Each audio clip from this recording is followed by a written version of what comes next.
Welcome everyone, back to this week's Cat's Eye on the Future.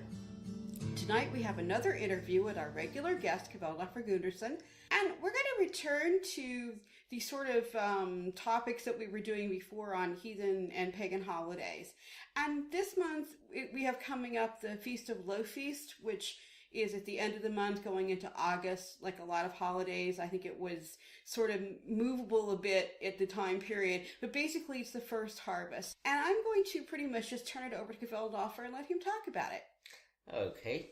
The feast that I'd like to talk about today, as Sagadi says, it's more or less at the end of July, beginning of August. Now, there are two things that we don't really have for it. We don't have a clear date, for which there are fairly good reasons, and honestly, most of our feasts were fairly movable one way or the other anyway.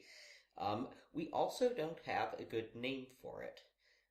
It's not one of the feasts that is really mentioned in the historical sources.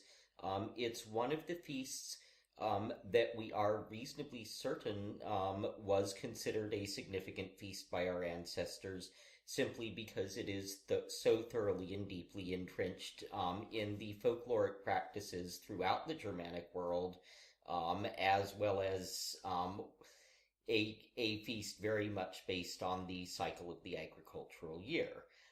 Some people call it Loaf Feast, which is a vaguely heathenized form of the Christian loaf mass, which was the Christian celebration with the first fruits of the harvest. Some people these days have taken to calling it Freyfaxi, after the horse that was dedicated as a ritual horse to Freyr, and there's a lot of good reason for making this connection. So one can pretty much call it whatever one likes, because we don't actually know the original name. Now, the customs that are spread throughout the Germanic world regarding this feast are first and foremost the customs of the initiation of the harvest, and particularly the first sheaf customs. A fair number of people will be familiar with the last sheaf customs, which involved taking the last sheaf that was left standing in the field at the end of harvest, tying it up, often by a special person, sometimes a person who was thought to take on a curse or a risk by it. Sometimes it was thought to be a blessing, and there's suggestion that there may have originally been sacrificial elements there. It's the last sheaf can be left out for Sleipnir. Indeed, in North Germany, there is a rhyme stating that it is being given to Wode's horse for fodder. It can be left out for, quote, the birds, spirits of the air, house wights or field wights. Sometimes it's thought to take on a life of its own. Sometimes it's hung up as a protective. It's always special. Well, the same is also true for the first sheaf. One of the common things to do with it in England, and I believe in Sweden also, was to make corn dollies, little human-shaped figures made out of the grain, which could stand as god images, or embodiments of house spirits, perhaps like the Tanta field spirits, that sort of thing. The first sheaf could be left to feed various supernatural beings in the course of the harvest. It could be hung up in the grain storage area to protect it, any of these things, but its gathering was always attended with quite a bit of ceremony and ritual, regardless of the specifics that it might be used for in any given area. Now, most of our feasts are strongly associated with either the natural year, the agricultural year, or both. And of course, the beginning of harvest was a significant year marker back in the lives of our ancestors, because it marked really the beginning of a period of crucial hard work, that if it rained or hailed at the wrong time, if things went badly wrong, you'd go very hungry that winter. Um, it's the harvest and haying were absolutely brutal labor, which really wouldn't let up for a month or two. Then there might be a brief period of respite, before the mass slaughter at winter nights, the offering of the animals that had to be killed for winter food wouldn't survive the winter, particularly in Scandinavia. Um, but at any rate, this um, refers back, to the reasons why we think this was a feast of our pre-conversion ancestors, and a significant one. In Scandinavia in particular, it has for a very, very long time been the customs to hold a fair, a meeting, at this time.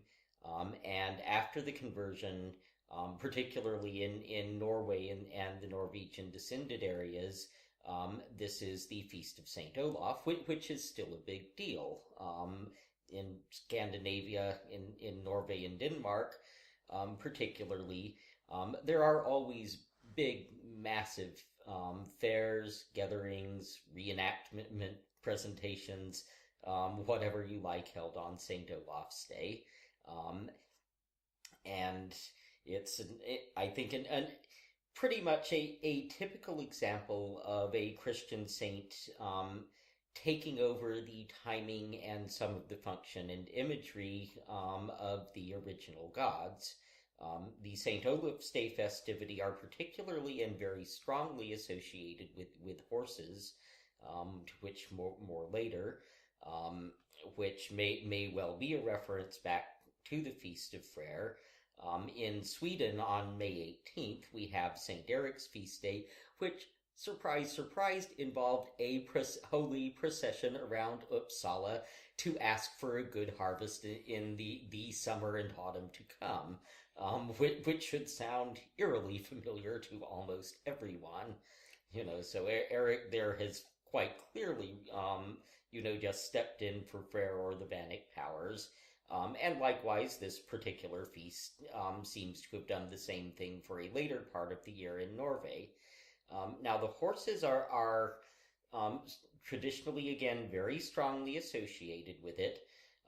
In Norway, according to Grinbeck, it was the custom at these fairs to bring out the stallions and engage in this, not too the modern mind, terribly charming sport known as horse fighting.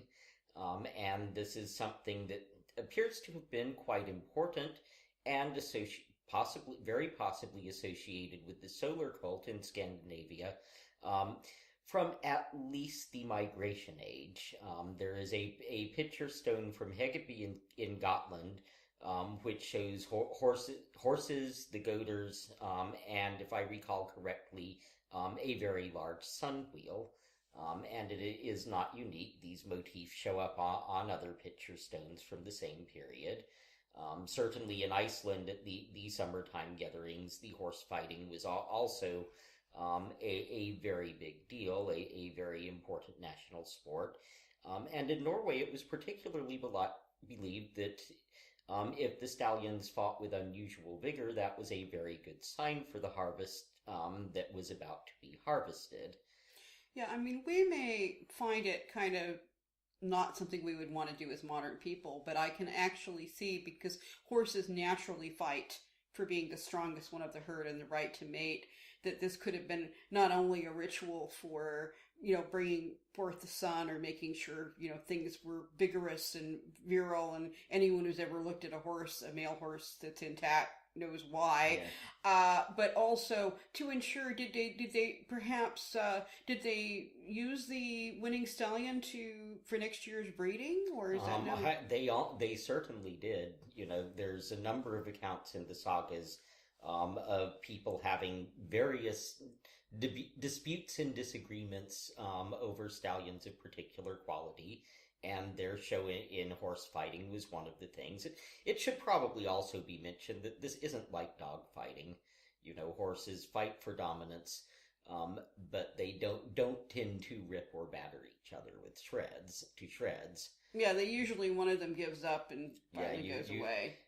If it had been common for the animals to be maimed or killed, that would be like modern people taking their prize Ferraris out to see which one survived a head-on collision better. You might get it occasionally, but you wouldn't have it as a regular practice. This would not be normal. But one other thing, too, I noticed in terms of the time of year was I think this particular festival was really brought home to me as soon as we moved to this side of the water, particularly our first year in Ireland, because living in the countryside, we really saw the agricultural year as it presents in sort of, not necessarily as far as Scandinavia, but in like where the English and the Irish would have lived in the Anglo-Saxons, because just about this time of year is, yes, exactly when the haying is done. Sometimes it's a little bit later, and it probably would be in Scandinavia because it's a little bit further north even than it is here.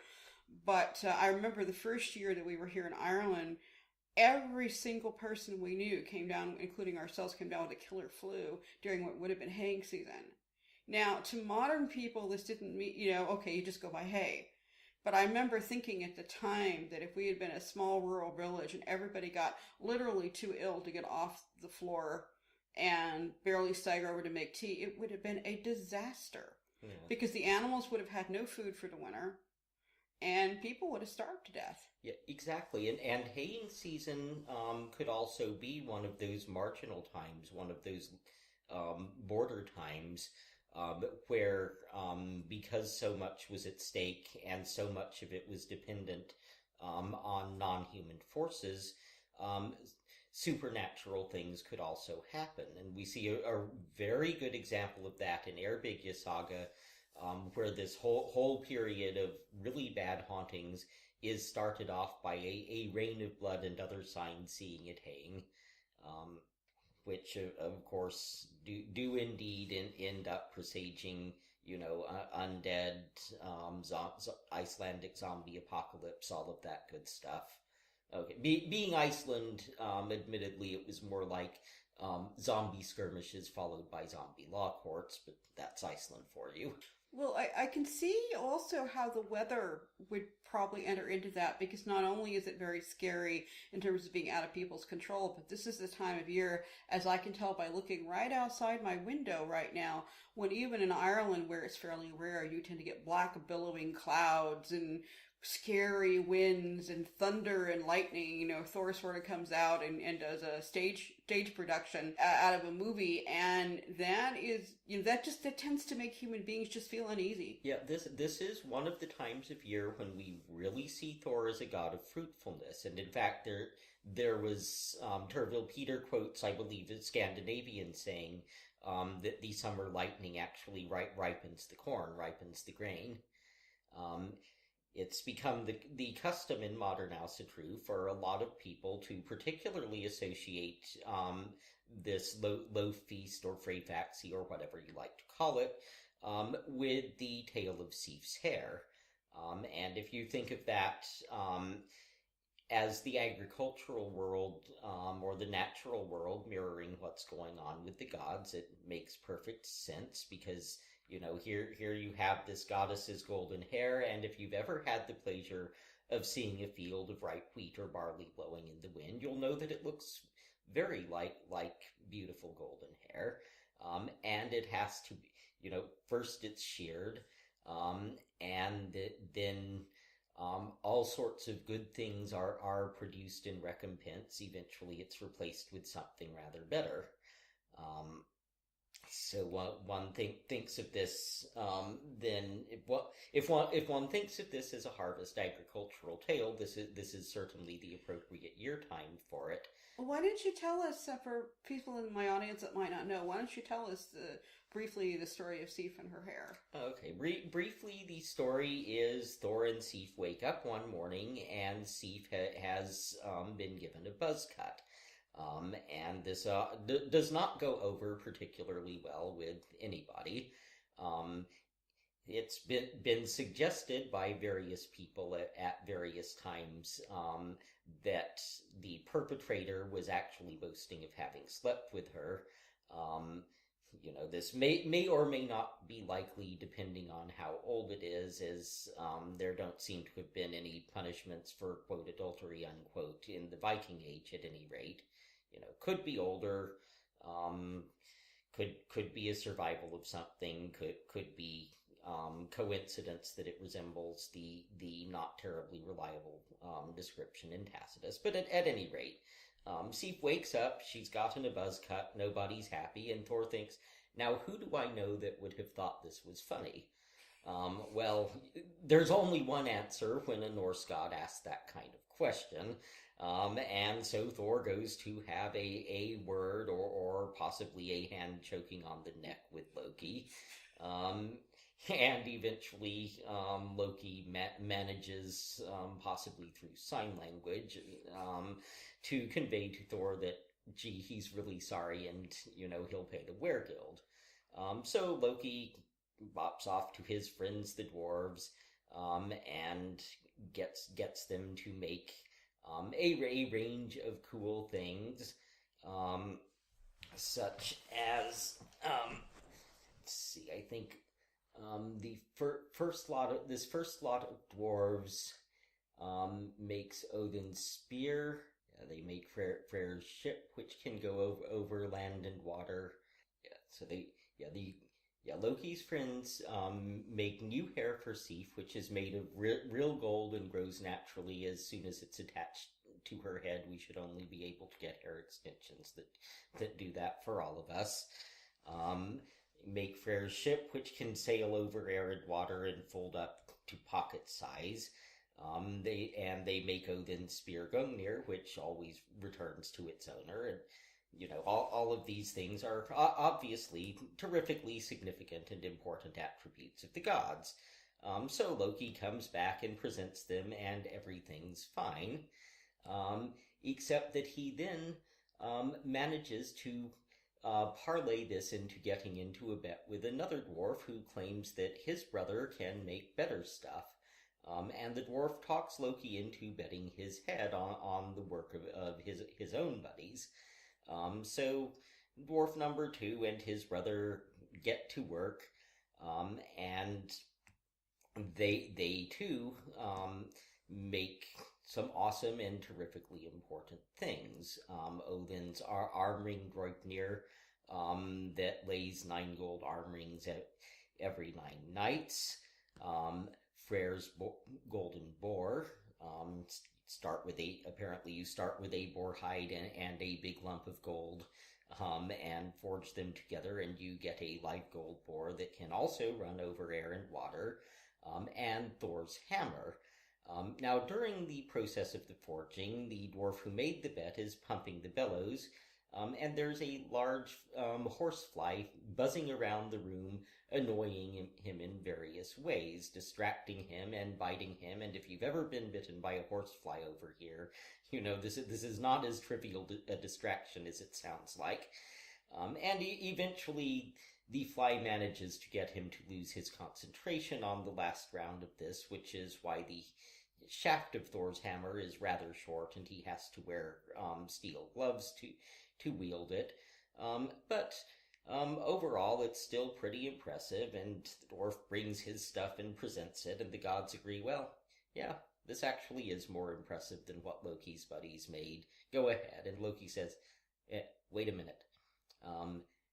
I said you could take my head, but didn't say a word about my neck. You can't touch my neck.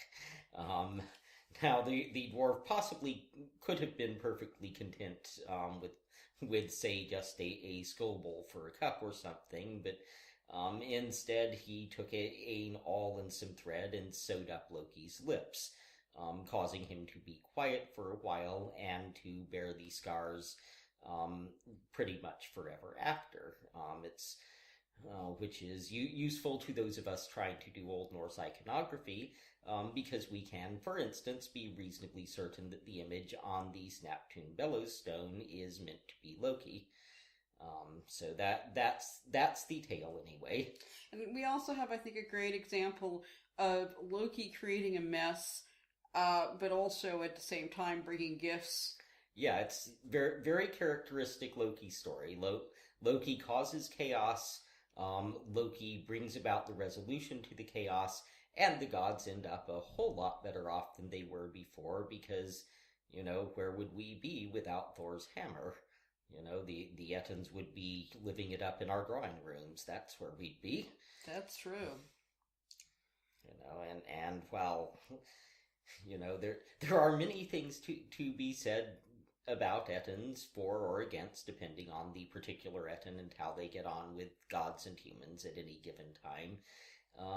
But probably first choice to invite in your drawing room most of the time, unless they have also, joined the ranks of the gods and declared themselves friends, allies, and family members, most of the gods and their families. So, why is this time of year sometimes associated with Freyr? Because I thought Freyr was more associated with Yule. I think Freyr is in various aspects associated with all the major points of the harvest.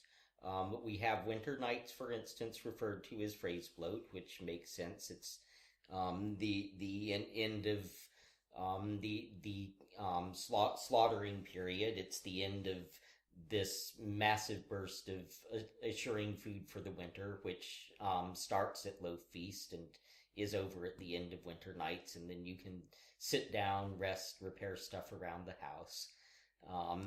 It's also I think simply that it is the harvest, and Freyr is one of the gods most strongly associated with the harvest. It's also possible that there may be older elements to it, and there's no way to trace the continuity of this. There is absolutely no way to be certain of this theory. There's probably not ever going to be any way to be certain of it or against it. But one of the things that we see a lot in the Bronze Age imagery is first various versions of a horse in some way carrying a sun image. The best known, of course, being that wonderful bronze horse and gilded sun disk from Denmark. We also see a couple of interesting scenes, which are actually engraved on ceremonial bronze razors, which seem to show the sun's passage through the overworld, through the heavens with a horse, and to the underworld by snake and ship. And my suspicion, my fairly strong suspicion, is that the handover point might well have been around this time when really the nights do start getting longer after midsummers, but you don't really start noticing it till around the beginning of August. If you live in Scandinavia, even in the warmer periods than ours that were the Viking Age and the Bronze Age, the beginning of August is about the time when you start feeling the first breath of winter coming on. It's the time when the apples begin to come ripe. It's the time when the rowan berries begin to change color. It's a long way from winter. It's still pretty nice weather, and you hope it stays nice so that you can get your hay and your harvest in safely. But you can tell that the turning point has taken place. And that passage, particularly the guided passage through the underworld, there is something about that strikes me personally as very Vanic. There was a strong underworldly element to, as far as we can tell from the imagery at least, to Bronze Age religion at this time. Snakes, which are often depicted with horses' heads, incidentally, and again found in association with the ship and often with a woman who may be wearing a string skirt as a young woman or maybe fully gowned as an older woman. All of these seem to me to be likely candidates for some of the oldest roots of the Vanek cult in general. And again, since I never know who's listening, can you again just describe a little bit about the Vanek cult and what that means? Okay, well, this leads back to one of the big academic discussions from a straightforward what we know from the tales of the Viking Age. There's two clans of gods. There's the Aesir and there's the Vanir. They live in different worlds. The Aesir have an original godly ancestor, and aside from that are born from Ettins and various degrees of crossbreeding. The Vanir, we have no freaking idea where they came from. They're just there. But a war is fought, started by a person named Gutveig, a woman named Gutveig, which means the intoxication of gold, who most people seem to think is probably an incarnation of Freya, which, makes sense with every description we have. And she comes to the Aesir, she causes all sorts of trouble, she's burned 3 times and comes out living every time. And then she goes around and starts teaching the nasty magic known as Seidr to others. As Voluspa said, she played with minds. She was ever a joy to wicked women, or souls. Well, the word is, I think it's the Huger word, which implies elements of the consciousness that may or may not be the actual intellectual mind. It's one of those very, very difficult words in Old Norse. But at any rate, the Vanir take exception to the fact that the Aesir have been repeatedly burning their kinswoman. And there's a war which ends up in a draw, and there's been some interesting stuff written about this war, but it's probably a bit off topic. And it ends in a draw, and they make peace, and the hostages are given on both sides. Odin sends his mother's brother, his closest male kinsman mentor, Mimir the Etten, who guards Mimir's well, along with his own brother Hernir to the Vanir. And that doesn't work out so well because Hernir is kind of one of these guys who is slow to get his thoughts into words. He looks really good, but the Vanir quickly noticed that he didn't seem to have a lot of advice on his own, and they felt gypped, so they chopped off Mimir's head, sent it back to Odin, who then preserved it with linen and herbs, and went to it whenever he needed information. Mimir, I guess, being sort of spiritual equivalent of Google. I'm getting an image. I don't like it. Yes, but in any case, what the Aesir got was Njörður and Freyr. And it's interesting that Snorri refers to them as being priests among the Aesir, and he uses an odd word. He doesn't use the Old Norse gothi, though he might not have thought of that really as a priest word, since it had come to mean secular chieftain quite early, well before his day in Iceland.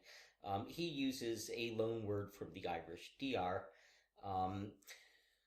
which suggests a really unusual position for them. And Freyr and Njörður are often called upon together or separately for harvest, for wealth, and for setting aside, for making holy those steads which are particularly separated from the mundane world. The other customs and references do seem to suggest that they maybe did have a particular special place. Now, Freya's not actually a hostage. She just, seems to feel like coming along. Nobody objects. Well, who would? Exactly. But the Vanek cult is believed to have also included the goddess Tacitus refers to as Nerthus, and describes as the Earth Mother goddess, who is worshipped with a springtime procession, bringing fruitfulness to the land, which ends with the reconcealment of her washing and reconcealment of her image, and the offering of a slave. Now, is she the one that you usually see as a post in a bog? That is entirely a matter of interpretation, but certainly there is a beautiful, very naturalistic, but very definitely female with only a tiny little bit of accentuating carving that was found in a bog in Denmark that had been very carefully wrapped in linen and put under a cairn of stones. And this particular image is probably our likeliest candidate for an image of Nerthus. It fits the description. It's entirely plausible that she was being unwrapped and carried about, though it's also possible that she was a different goddess altogether who, for some reason, the image was retired and carefully laid to rest. We don't know.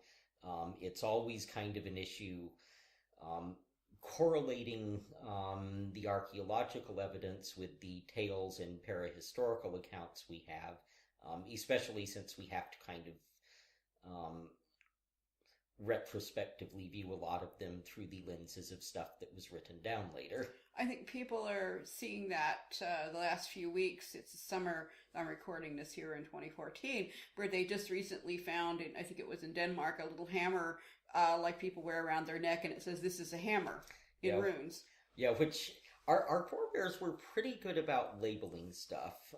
There's a tale which is still being told in Cambridge over a pint about how Ray Page was once invited to come to a dig to read a runic inscription on a bone, and they said, "So what about this sheep bone here that's got this runic inscription on it, Ray?" And Ray read the inscription, which was pretty simple, and started laughing because the inscription said roe deer. They took a closer look at it. Yep, it was a roe deer. Why did the carver need to label it? Who knows?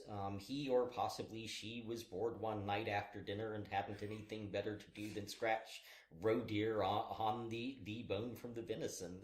I realize this is slightly off topic, but it just makes me think of that. If you want to mention, like, my very favorite one, or a couple of ones, the inscriptions that were kind of very everyday. The Norse were the most literate people in Northern Europe until the modern era, in the sense of literacy, meaning number of people who could read and write. And believe me, reading in rune staves is not nearly as easy as writing in rune staves. Spelling wasn't standardized. One letter often did for several sounds. Our ancestors spoke truly when they said it took a wise person to read these. But despite that, they were a very, very common means of everyday communication. We have a much stronger weighting in the surviving inscriptions to the magical, the religious, and the memorial, because things like that tended to be graven on significant items like stone and precious metals, which survive real well. A hammer, for instance, articles of jewelry. But the rune staves were originally designed to be graven on wood, and we know that because of this odd slanty structure they've got with no crossbars. They're designed to be carved with the grain of wood. We don't have any idea what the earliest inscriptions said because they haven't survived. The earliest survivors we have must have come later because, again, precious metals, stone. It takes great good luck, mainly bog finds, for us to see runic inscriptions on wood. Or in the case of the Bergen corpus, a long stint underwater can, in the right circumstances, preserve wood. And at Bergen we found a mass of staves which were, just everyday stuff people had written. There's one, for instance, which says something, I'm not quoting exactly, but it's something to the effect of Geithia says Thoralfr should come home now. Now, on the back of that stave is a rather incoherent squiggle, which gives us an idea that Thoralfr, or whoever it was actually addressed to, was probably out drinking with his mates and didn't appreciate this note from his wife at this time. And my other one that I love is the box. The one, I can't remember it exactly, but it's part of an Irish church bit of fluffy stuff, pretty stuff, that obviously somebody came home and gave to his wife or his daughter, and she's written something, Rockhildr owns this box. Yeah, probably the most common runic phrase by a long, long way was thus and so owns this thus and so, rivaled by thus and so made this thus and so, or the combination thus and so made this thus and so for this person. The other thing that's really interesting, I think, in terms of particularly the Norse during the Viking period, is that the other place a few years ago now, they discovered masses and masses of birch bark letters in Novgorod in Russia that were preserved because it was permafrost there, and they said it may take 100 years to translate them all. But people think differently in literate societies. When you have literacy to the point where there's one of the Novgorod letters where it's a picture of it's a note from a wife to a merchant husband, and there's a picture included that obviously is a little child has drawn a picture of daddy. And that's pretty extreme literacy. One of the interesting things about the Norse in terms of classing them as a literate culture is that on the one hand, you had this massive individual capability to read and write.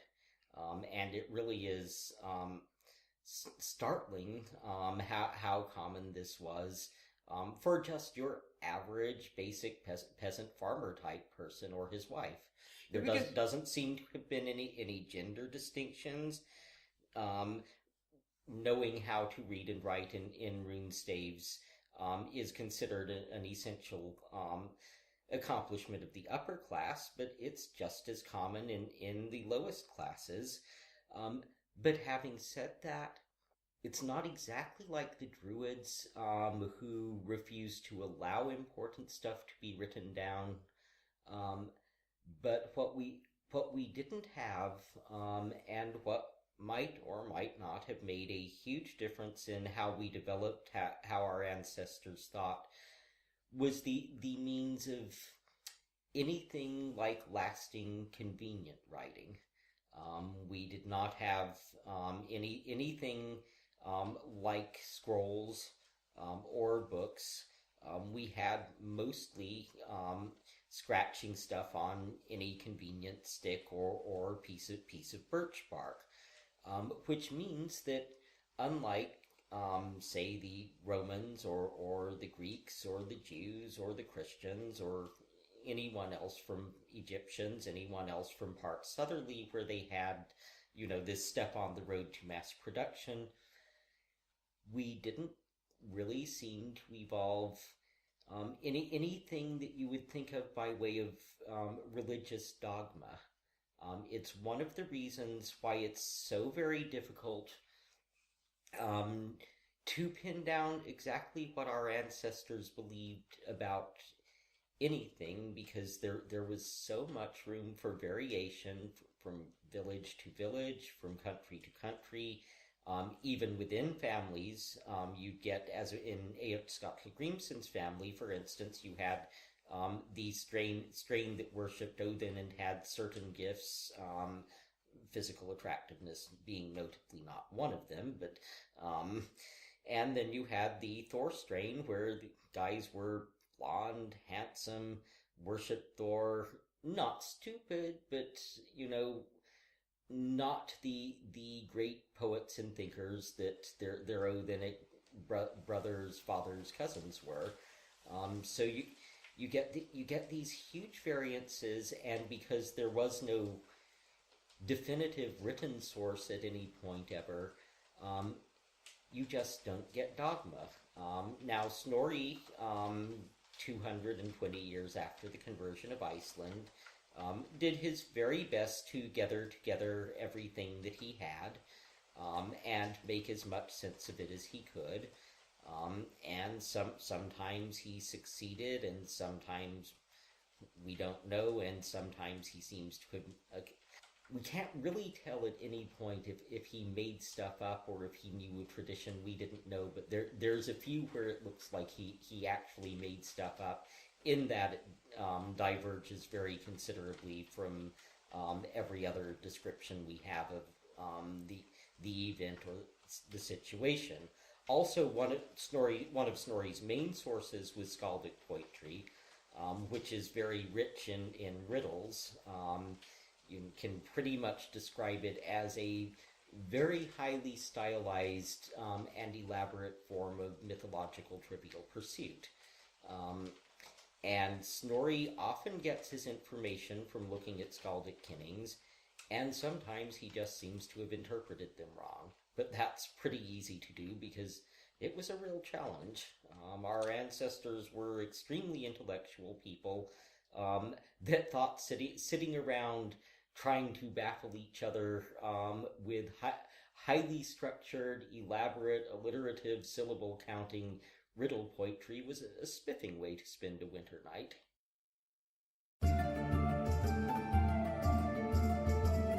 You have been listening to part 1 of Cat's Eye on the Future. We'll return to the show right after these short messages.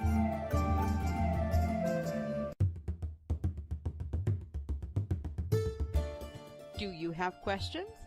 The cards have answers. If you would like a personal reading with Melodi, just go to my website, melodipsychicreadings.com. That's Melodi with an I, psychicreadings.com for information, or email me at melodireader@gmail.com. Readings are available using Skype, phone, email, or even in person if you are lucky to live in Ireland. Why not find out what special messages the cards have just for you and book a private reading today?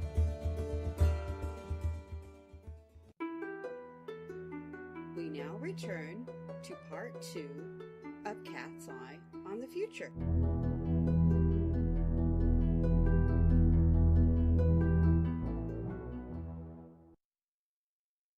Well, speaking of spending time, what would be the best way for modern people to celebrate this particular holiday? This particular holiday, there are a lot of things which come to mind. Earlier I'd mentioned the first sheaf customs.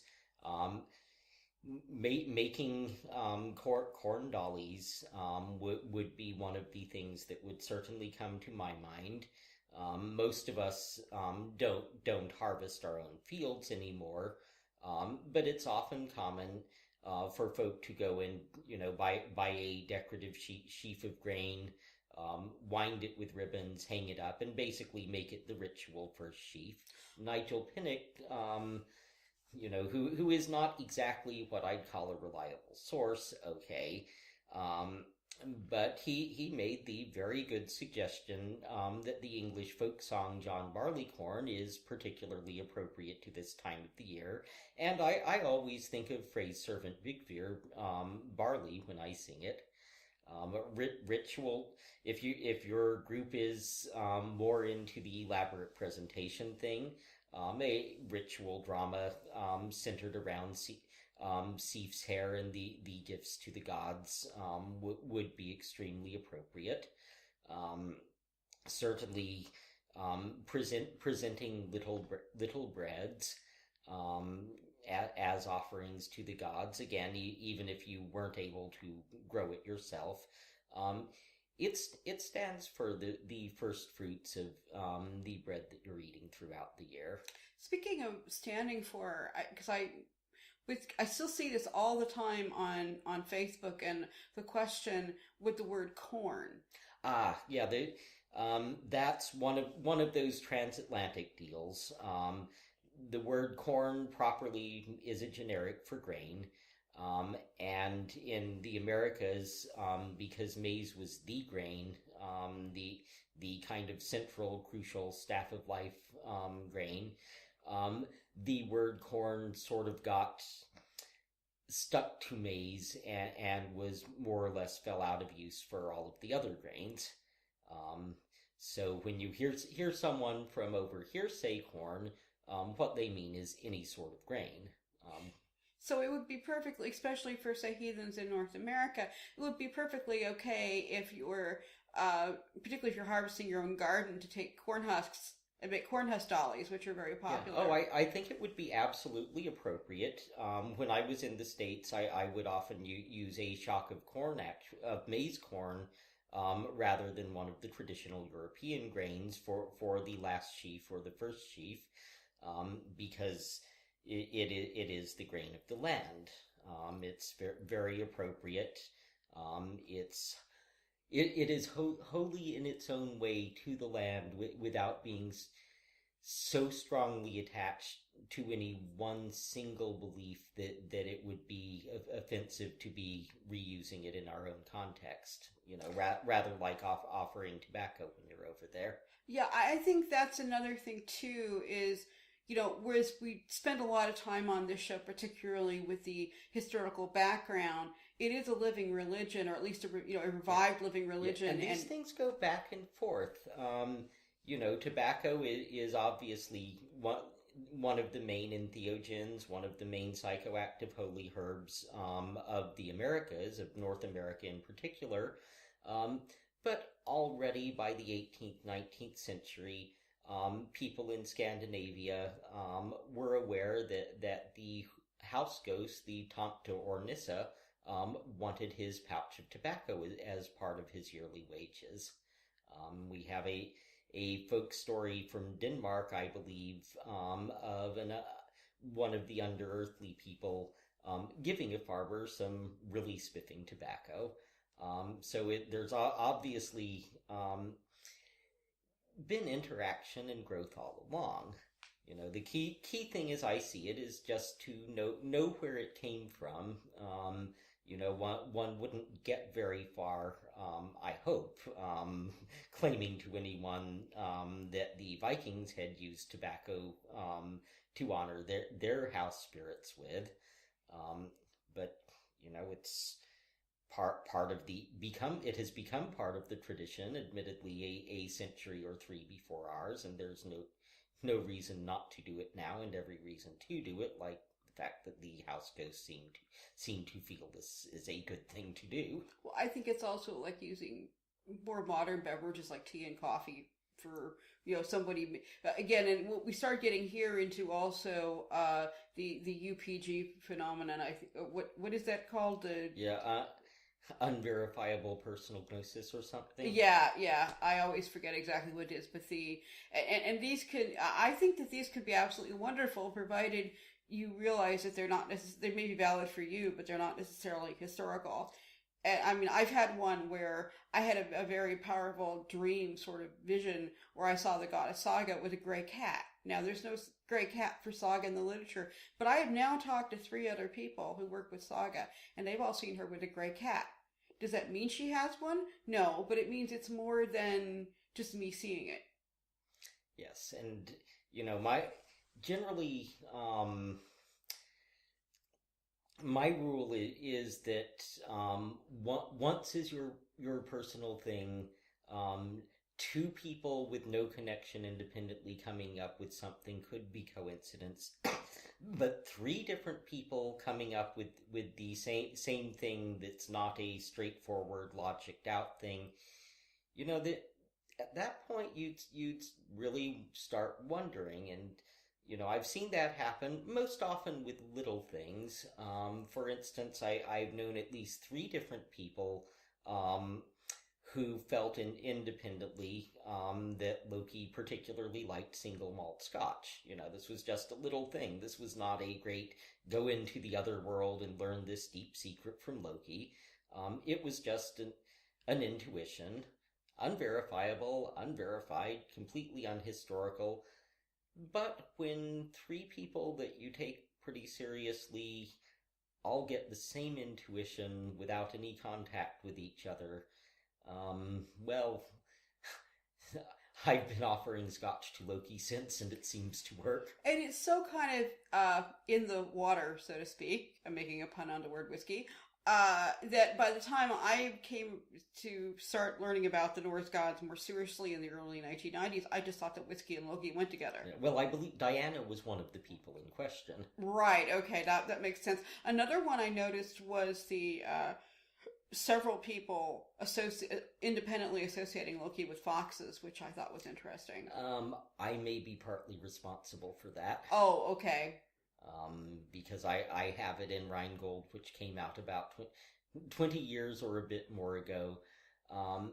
And, I think at least I helped to spread it, although I had gotten it from somewhere, probably another novel. It's an interesting correlation, because there's several artifacts where if you really wanted to, you could see Loki the Fox being paired with Thor. There's also some folk charms where you could see Loki being set against here. But of course, all of those would depend on having some sort of solid evidence that our ancestors associated Loki with foxes, of which, so far as I have been able to find, there's none. But it is one of those things that has permeated. And I think we've talked about this before, but I think bringing up here again for fun is a classic example of what you were just talking about, of bringing something to life almost, was the years ago Diana Paxson wrote a novel called Brisingamen, which is hard to find, but if you can find it, it's really a fun read, about the Norse gods coming to Berkeley. And in the book, it states very clearly the heroine asks her boss, who's a professor of Old Norse, what are the names of Freya's cats? Because she's been given these 2 golden cats have shown up in her life. And he says, well, we don't know what their names are, but good names might be. And within a couple of years, the publication of that novel, there was a book on a sort of one of those, not really fluffy, but kind of like... Absolutely fluffy and also... Yeah, really but a book for people beginning Norse stuff. A book for people... No, a book not for people beginning Norse stuff. A book for people who have a clue to look at, and find to be Gradu and throw in the bin. Well, okay, well this was back before the internet, and you would walk in a bookstore. This is one of the first ones we saw that said something like Viking whatever, so religion or whatever. It was called Norse Magic. Norse Magic, yeah. And somebody brought this to our group where Diana was and opened it up, and then right there it said the names of Freya's cats are. And it was the 2, Beagle and Treagle, which is from the book. Yeah, Beagold and Treagold, Kinnings for honey and amber. Which are fine names for Freya's cats, but Diana Paxson invented that about the late 1980s, or was perhaps given them, if you like, better, if that feels you better. I don't think Freya's cats mind being called Beagold and Treagold, but it isn't historical. But you will see it. I've looked it up on the internet periodically just for fun. I go and Google it, and you'll see that the names of Freya's cats are, sometimes even with pictures. Yeah, I mean, you just can't go around saying that sort of thing. You can't go around, unless you're a fiction writer, saying Loki is... Loki was historically associated with the fox. Now, what you can say is, in modern times, a great many people have felt an association between Loki and the fox, which is most certainly true, and does not imply anything that could lead to tainting or distorting our knowledge of what our forebears were actually at. Yeah. Which is always the problem. And in my opinion, the only way to avoid that problem is just being really careful about attributing where you got ideas from.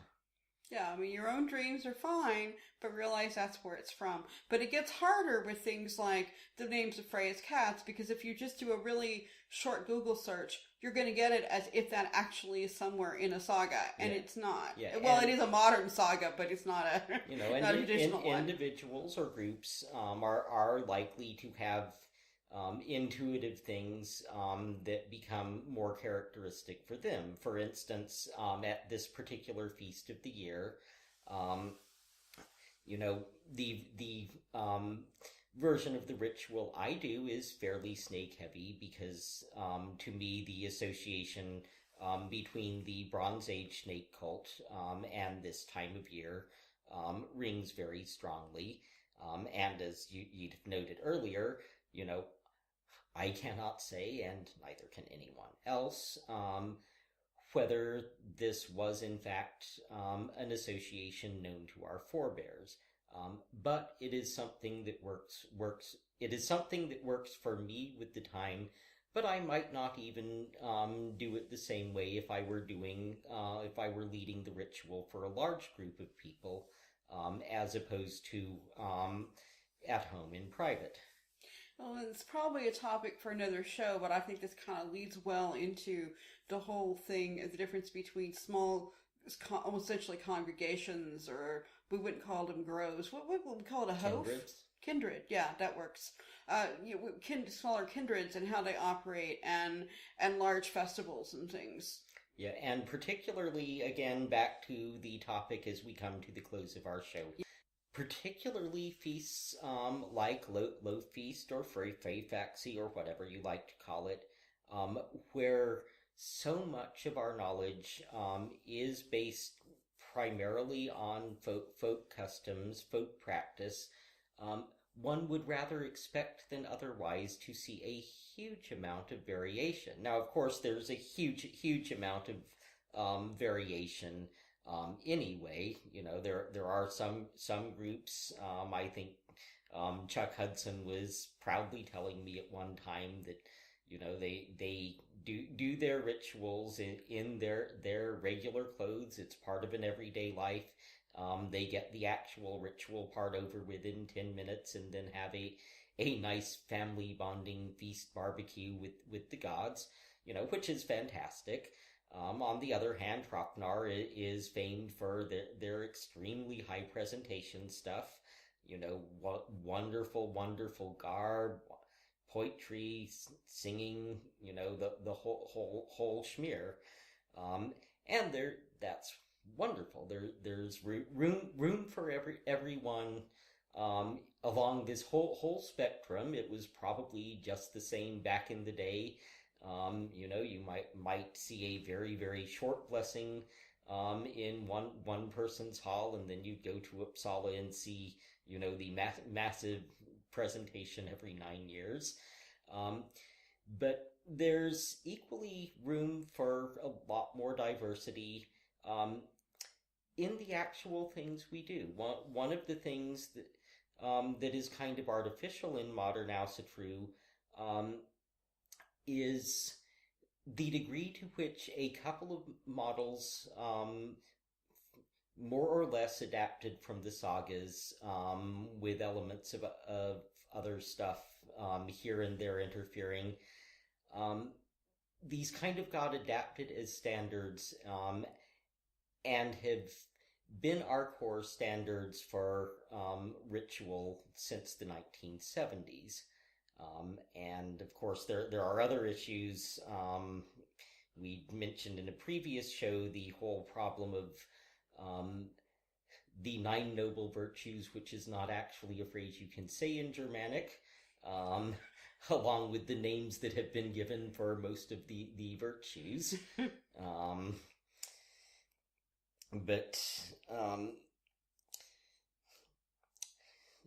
Asatru will probably benefit from being encouraged towards diversity, and I think one of the best ways to do that without departing too far from the understanding and actions of our heathen forebears probably is to look at folk customs and national customs. There are some very, very good people who have made the extra effort to look at German tradition, Pennsylvania Dutch tradition, in particular, is starting to really get a kickoff. Some people have focused on the Anglo-Saxons. A few hopeful and ambitious people have tried with the Goths, but good luck there. There's not a lot of surviving information. I've noticed it's kind of one step over, but I've also seen a lot on Facebook of the revival of the Slavic, which there does seem to be just a small amount of crossover, particularly in the figures of Perkonos and... Yeah, there was some crossover, possibly more from us to them than from them to us. But when you start looking at folk customs, my suggestion would be look at the country or area to which you feel the most kinship. Maybe that's where your actual family came from. Maybe that's where you just feel a spiritual tie. One language, one custom, or another speaks to you more, whichever. And look into what people were doing as a traditional thing, particularly in the 18th, 19th century when the folklore stuff was starting to get recorded. I think because so much was lost, so little was written down about what people actually did during heathen rituals. Folklore is not by no means 100% reliable. No one really likes using it. It doesn't stand up by its own as an argument for any given heathen practice, but it's probably the best guide we have. And this is a very good feast to go about that. That was really, really interesting. And I want to thank you for joining us this evening. And I look forward to having you again. Okay. And I'd like to say good night to everyone. And thank you for listening to this week's Cat's Eye on the Future.